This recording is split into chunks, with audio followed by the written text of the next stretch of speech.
Teacher के respect में पूरी दुनिया खड़ी हो जाती है। टीचर जो दुनिया का निर्माण करता है वो डरता क्यों? किस बात का डर? और टीचर को सरकार क्यों डराती है? मैं खान सर से ये जानना चाहता हूं कि आप किस आधार पर कह सकते हैं कि प्राइम मिनिस्टर या रेल मंत्री इसमें इन्वॉल्व नहीं है। मैं मानता हूं प्राइम मिनिस्टर इन्वॉल्व है या नहीं, मैं इस पर नहीं जाऊंगा। क्या आरएसएस और पीएम के बगैर पूरी भारत सरकार में पत्ता भी हिल सकता है क्या? कोई हमको बता दे जरा सा कि पत्ता हिल सकता है। रेल मंत्री दो बार आकर के इस बात पर प्रेस कॉन्फ्रेंस तक की है।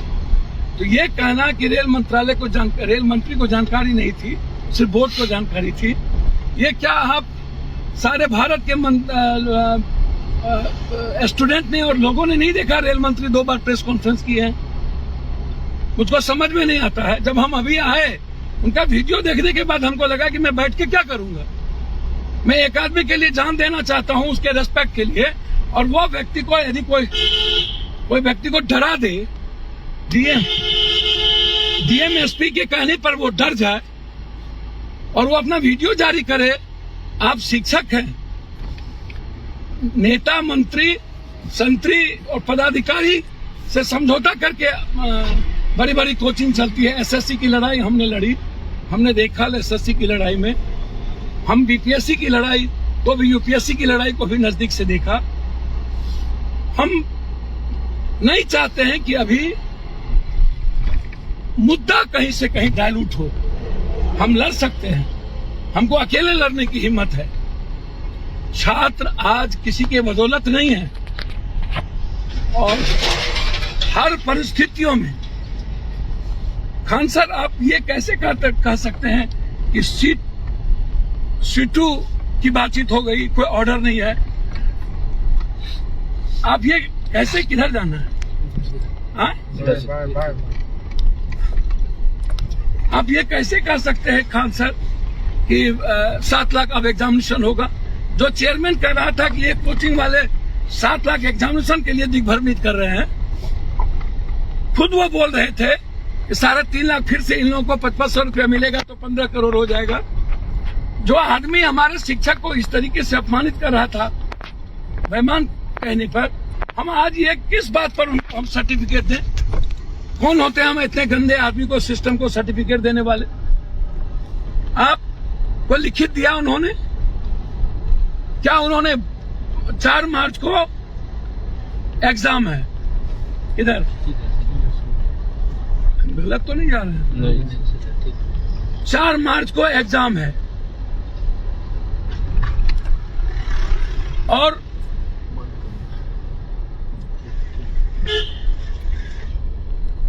10 मार्च को रिजल्ट, और ये कह रहा है कि कमेटी का जवाब आएगा कब? तो 4 मार्च के बाद। बच्चे के मन में जो आशंका है कि ये उत्तर प्रदेश चुनाव के लिए किया गया है, क्या खान सर ये ऑर्डर फरवरी में रिजल्ट आउट करेंगे? ये कहां से लिखित आ गया कि एक बच्चे एक ही एग्जाम देंगे, 5 एग्जाम अब नहीं होगा? कौन ये ऑर्डर कर दिया? कहां से ये ऑर्डर पास हुआ? जरा आप हमको बताएं। दूसरी चीज सबसे बड़ी जो है वो ये है कि रात में जब आप स्टेट में, बिहार में नहीं हैं और आप कह रहे हैं कि मैं कहीं हूं नहीं, इसमें बच्चे स्वतः क्रांति किए हैं, तो फिर आपको इन मुद्दों में वीडियो जारी करने की आवश्यकता क्यों पड़ी? किसके कहने पर आपने वीडियो जारी किया? आप अपने दिल से पूछिए, जो बच्चे आपसे इतना प्यार करते हैं, आप पूछिए। आप पढ़ाते हैं तो आप गुरु की तरह आपको प्यार करते हैं। अपने माँ, पिता, गुरु, अपने दोस्त को कोई खोना नहीं चाहता है। क्या आपने बच्चों के सेंटीमेंट, क्या एक बार ये गुस्सा खत्म होने के बाद क्या इसी नौकरी से के बाद क्या फिर से हमको वैकेंसी मिलेगी? क्या फिर से हमको रास्ते मिलेंगे? क्या जो वैकेंसी निकली उसमें संशोधन की गुंजाइश थी? ये लॉ कहता है। तो जब ये लॉ नहीं कहता है, संशोधन की गुंजाइश नहीं थी, आप कैंसिल कर सकते तो फिर ये नई चीजें कहां से आ गई? हमारे बच्चे तो हिंसा किए नहीं, ना हिंसा करने वाले। आज पूरी दुनिया देख रही है कि पूरे दुनिया भारत में कोई नौकरी नहीं है, रोजगार नहीं है, सिवाय हिंदू मुसलमान के, सिवाय बैकवर्ड फॉरवर्ड के, सिवाय जात पात के, सिवाय डेमोक्रेसी में पैसा लेने के अलावे और सत्ता सियासत के अलावे कोई बात नहीं करता। पॉलिटिशियन, पत्रकार, पदाधिकारी, पत्रकार और सिस्टम, जजेस, हम सब लोग 4 संस्था हैं और हम 2 संस्था 3 संस्था मिलकर पूरी देश को के टैक्सेस से लेके सारे पैसे हम लूटते हैं। हमारा घर भर गया, हमारे बच्चों का घर भर गया, लेकिन भारत के मिडिल क्लास, गरीब और अन्य परिवार की स्थिति क्या है? 92%। जब आप कह रहे हैं कि मेरा सुनता कौन है प्रयागराज में, तो प्रयागराज में इतने बुरे तरीके से क्यों मारा? सारे एसके झा से लेके अन्य शिक्षकों पर केस एफआईआर क्यों हुई? डीएम कह रहे हैं कि तकनीकी परिस्थितियों में हुआ। तो आज आप झारखंड में है या कहीं और हैं, वहां से आप वीडियो जारी कर रहे हैं। एक गुरु इतना कैसे डर सकता है? क्योंकि गुरु के भीतर मॉरल वैल्यूज होता है या स्पिरिचुअल ताकत होती है। फिर हम डरेंगे क्यों? इसका मतलब है कि हमारे भीतर छेद है। शुभ बाजे तब बाजे, चलनियों बाजे। हम सही तरीके से जीना नहीं जानते। ये रेस्पेक्ट, एक तो बच्चों के रेस्पेक्ट पर भी चोट पड़ा, आपके रेस्पेक्ट पर भी चोट पड़ा। आप यदि प्राइम मिनिस्टर और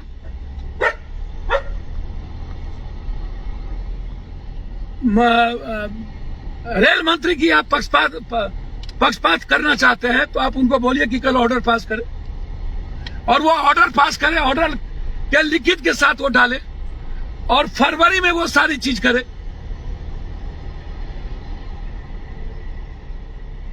हमें किसान के तरह लड़ना होगा। किसान ने पंजाब छीना है इन लोगों से, और भारत के युवा और छात्र जिस पर चोट पड़ी है, मुसल्लापुर हाट से लेके, रामपुर से लेके, भिकना पर से लेकर के पूरे पटना के लॉजेज में ढुक ढुक के मारे हैं। क्या मां को दर्द नहीं हुआ खान साहब? क्या मैं वो लाठी भूल जाऊंगा हॉस्टल में भीतर ढुक के मारना? क्या वो बच्चे आपके लिए जान नहीं देते, पढ़ते नहीं है? क्यों मारा मेरे बच्चों को जाकर? फिर किस बात की क्या हम अपने अधिकार के लिए आवाज ना दें? कोई हिंसा नहीं करता है, मेरा बच्चा ना करेगा किसी भी कीमत पे।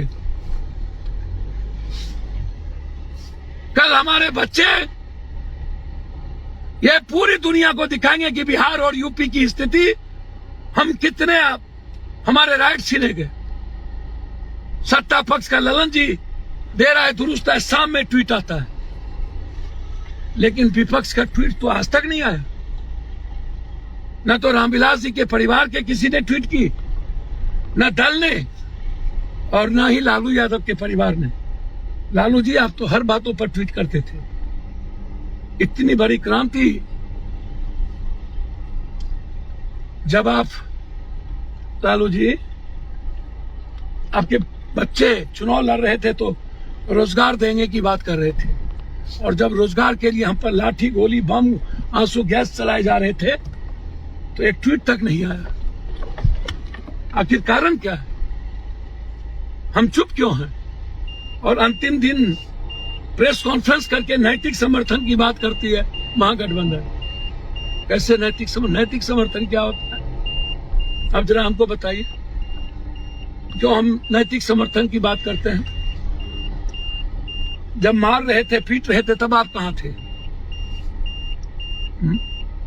आपके भीतर सर्व नहीं है, बेहया बन गए आप सब लोग। जिसके वोट लेते हैं, जिसके बाप माँ को जाति बनाते हैं, उसके बच्चों को पीटा जाता है तो आपके भीतर में दर्द तक नहीं होती। आप अपने बच्चों के लिए सब कुछ को खो देते हैं, लेकिन दूसरों के बच्चों की याद तक नहीं आती। कहां गए आपके बच्चे? जब जहां भी हो, आपकी ट्वीट क्यों नहीं किया आपके बच्चों ने? आपको जवाब देना चाहिए। इसीलिए किसानों ने छीना पंजाब को, और ये क्रांति छीनेगा यूपी को।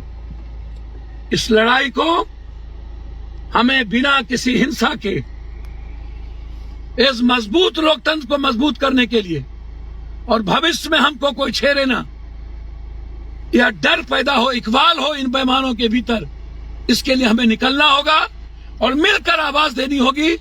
हमारे जननायक, हमारे हीरो छात्र और यूथ है। पप्पू यादव के खून का एक एक रत्ती मेरे लिए छात्र और यूथ कलेजा का टुकड़ा है।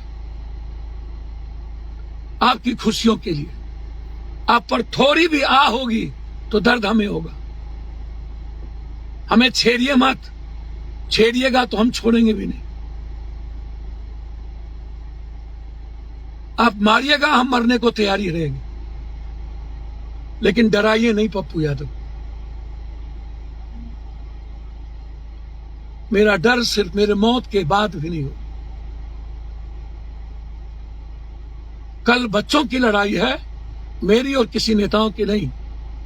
प्लीज लड़ने दीजिए, लाठी नहीं चलाइएगा, उस्काइएगा नहीं, हिंसा के लिए मजबूर मत कीजिएगा।